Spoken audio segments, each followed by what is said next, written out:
What's up, YouTube? It's been a while. Figured I'd give an update, do a little video. Still got the Peterbilt 579 glider. She's been running somewhat strong. I only say that. So, better be running strong. I just spent, a couple weeks ago, I spent $9,500 on some engine work. And, yeah, ended up needing a new cam bearings. I had a roller that went bad and it was gouging out one of the lobes on the cam. So I needed a new roller. I also had an injector that died. So I just said to hell with it. Get all 6 new injectors. And, so yeah. While I was in the shop, they put the 6 new injectors in. Well, not new, they're reman injectors. They put them in. They had one that was bad out of that 6-pack, so they had to get it replaced. And now I've got one. I think I'm just paranoid because it sounds like it's kind of off. I don't know. I just told them. So my truck's going back in the shop tomorrow to get a turbo replaced, and while I'm replacing the turbo, I'm just going to go ahead and replace the exhaust manifold as well, because I can't find any soot coming out of one of the exhaust ports or anywhere on the manifold, but I'm fairly certain that there's some kind of exhaust leak somewhere in that area. I just said to hell with it. I'll go ahead and throw on a new manifold, and while I'm doing the turbo. So yeah, I actually ended up getting a PDI. It's a stage 1 turbo for the Detroit Series 60.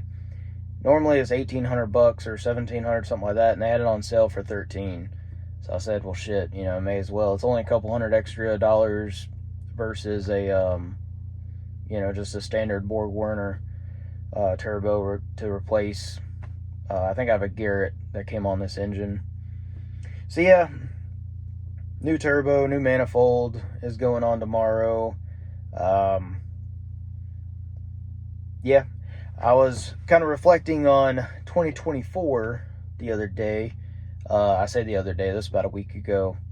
And I was looking at my numbers and everything like that.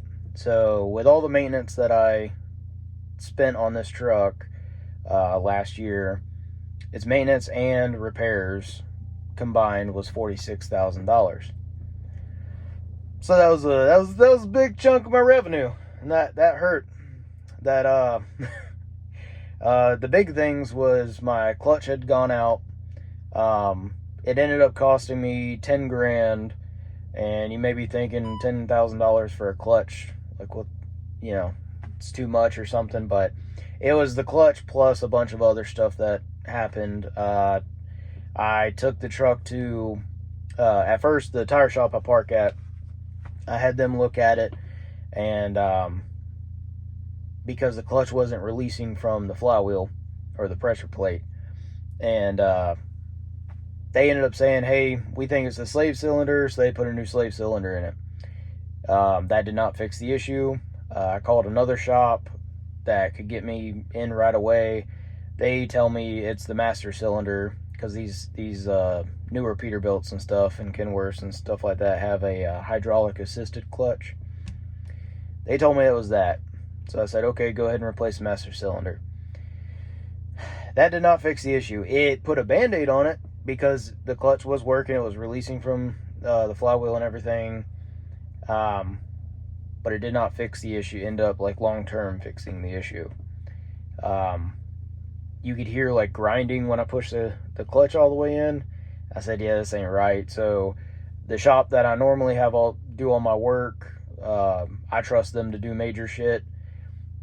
I called them and they said, yeah, we have a spot open tomorrow. So I, took off and went up there. They're up in Lima, and they replaced the clutch on my truck. They said my damn pressure plate was in multiple pieces, basically. That's what that grinding I heard was. But anyway, the clutch went out. I had 435,000 miles on the truck, and So I figure, hey, I got just over 400,000 miles out of a stock clutch. That's fine. So they replaced the clutch. They replaced it with a 2050 torque clutch, rated clutch, instead of the 1650 that came in it. So it did that, but also had some bad U-joints on my drive shaft, and there's a few other things that they found that they had to fix. So that's why, all in all, between the 3 shops, that cost me almost, or a little over 10 grand. And then this last time that my truck went in the shop with parts and labor, it was like $9,563.02. I remember writing that check because it hurt. Yeah, I took my truck in. I had that dead injector. They replaced all 6. So it was 6 new injectors, the cam bearings. I had them drop the oil pan and check the main and rod bearings, and those needed to be replaced. So I went ahead and had them replace that while they had everything apart. Then they found my water pump was leaking out of the weep hole. So, new water pump. So it was just one thing after another, but luckily got everything fixed up, and then the truck was running great. And then about a week ago, I pulled into one of the wrecks. I was waiting in line to get loaded, and I had a bunch of steam coming out from under the hood of my truck. So I shut the truck off, popped the hood, and one of the coolant hoses that does a 90-degree turn on top of my engine going back to the radiator, it decided it had enough. It had ballooned up like a damn balloon animal, and it busted. So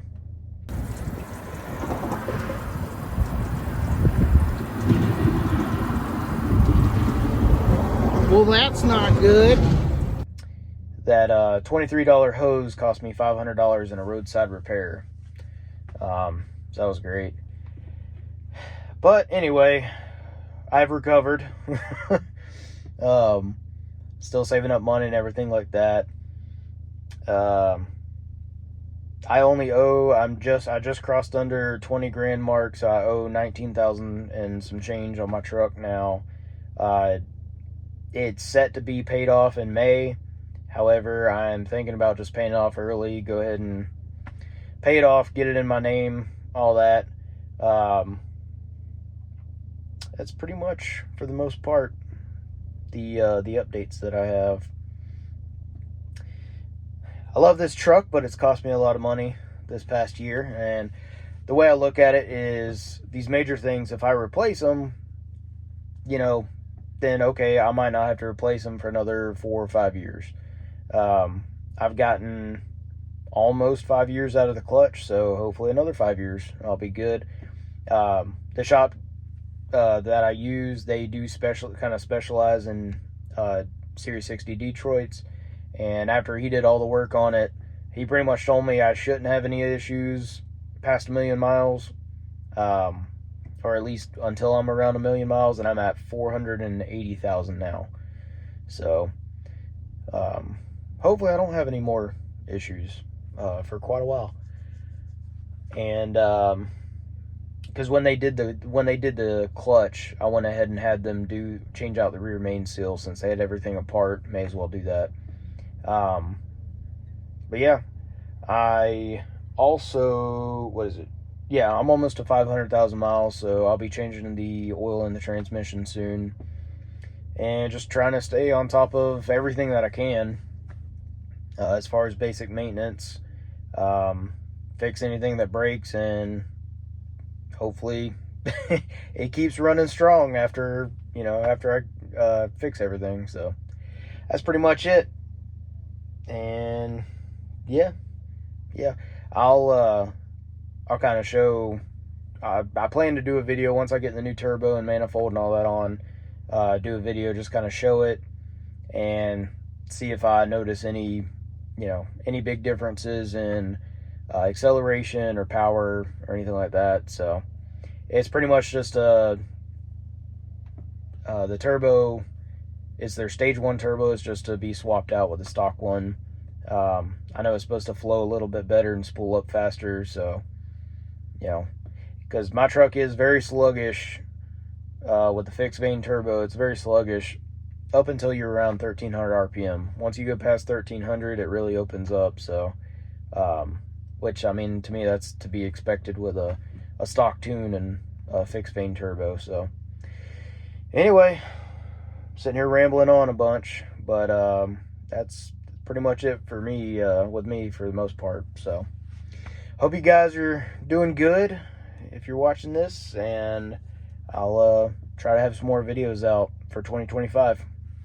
Starting off strong with getting a new turbo and everything else replaced on my truck. So catch you later.